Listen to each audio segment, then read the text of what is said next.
Introducing Intellivision, the new home video system from Mattel Electronics. Two components, each sold separately. Start with the master component.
Component to the master component, you transform your Intellivision system into a powerful home computer. The conversational French cassette takes you on an imaginary trip to Paris, with Mimi, your instructor. Each time you encounter a new phrase, she pronounces it for you. C'est la chemise. Then you record your own voice. C'est la chemise. Fitness test exercise. Get down on the floor and get ready to do some sit-ups. Remember, keep your knees up and touch both elbows to your knees.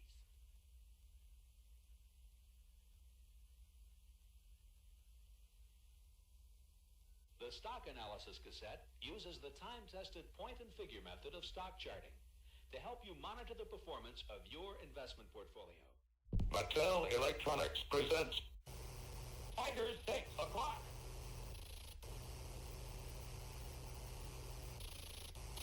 Uh-oh. Tiger's 6 o'clock. Hello, Commander. Computer reporting.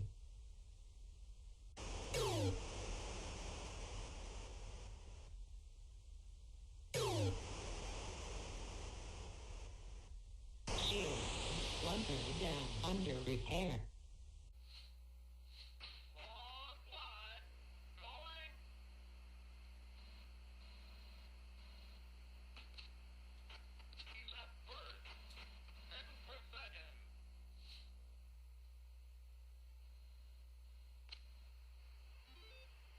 Intellivision from Mattel Electronics.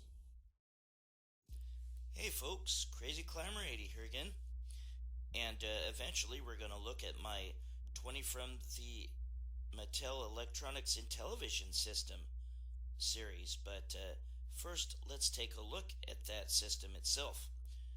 The Mattel Electronics Intellivision was released on December 3, 1979 in Fresno, California area test markets, but it was released nationwide in 1980 for $299. Goodness, it was expensive upon initial release. But the system itself was released to be a competitor to the Atari 2600, and it did actually quite well. I love the look of it. It's got a nice gold plating to it. It's got brown hard plastic and wood grain base, and the two controllers for it were nestled on top and were connected by telephone wires. But yeah, the system ran on a General Instrument chipset with 4K ROM on XX software. There were 4K cartridges that could actually run 8K games. Caltech students helped with early programming. The controllers themselves were an abomination. They were awful. I hated them. And here is the horrible controller. There is a rotational disc, 16-way, for the what would be the joystick. And then there is a 12-button keypad layout, 1 to 9 and 0 and clear and enter, and then there are 2 action buttons on each side. Terrible, terrible controls. Good luck trying to emulate this properly in an emulator. Were colorful, and they would tell you what the buttons would do. And this one is for Advanced Dungeons and Dragons Cloudy Mountain, which was one of Intellivision's better games. Now that was a cool idea, but I hated the controller. At any rate, the artwork on the game boxes was pretty impressive. A lot like Atari 2600's game boxes. And the cartridges themselves were interesting. They were angular, and they slid into the right side of the Intellivision. And I liked the main screens, the forest green look to it, and the colorful little slats at the top. Copy systems included the Sears Super Video Arcade and the Radio Shack Tandyvision 1. And this is the ill-fated keyboard component. This had a keyboard and a tape drive, and it would plug into, or the system, the basic game system, would plug into it. And it had a limited release in 1982 after several delays. This system just failed over and over and over and over again, and just never seemed to work right. It had a lot of promise, but just wasn't meant to be. And later on, there was the Entertainment Computer System released. This was the keyboard and a basic program with some added games, and it had a module that would plug into the cartridge slot. Now, I thought this was an awesome idea. This was the IntelliVoice.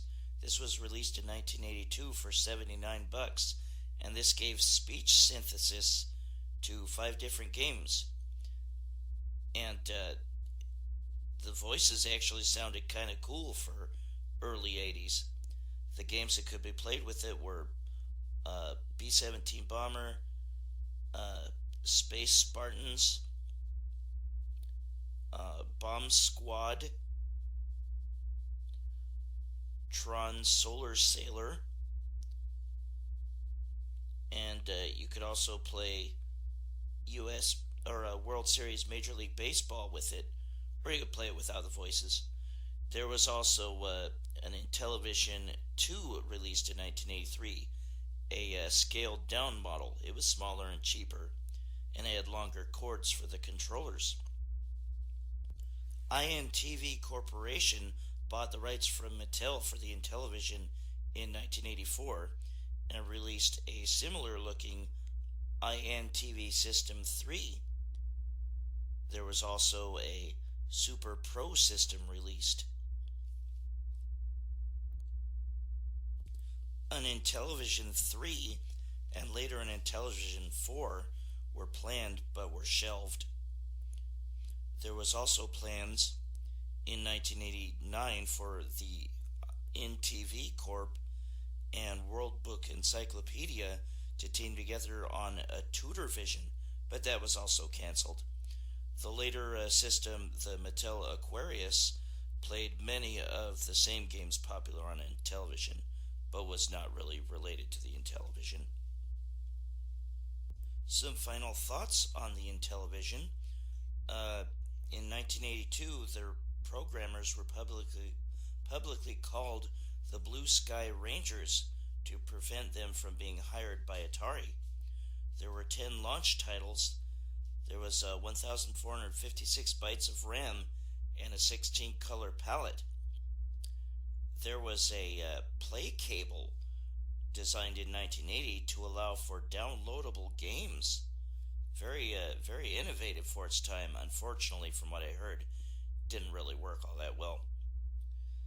But I thank you very much for watching my Intellivision series, or a look at the Intellivision system, and I hope you join me sometime soon for my 20 from the Intellivision system series. You all have a good one, and I'm sorry I've got a bad cold and a sore throat. Hope to sound better for my next video. See you then, folks. Bye-bye.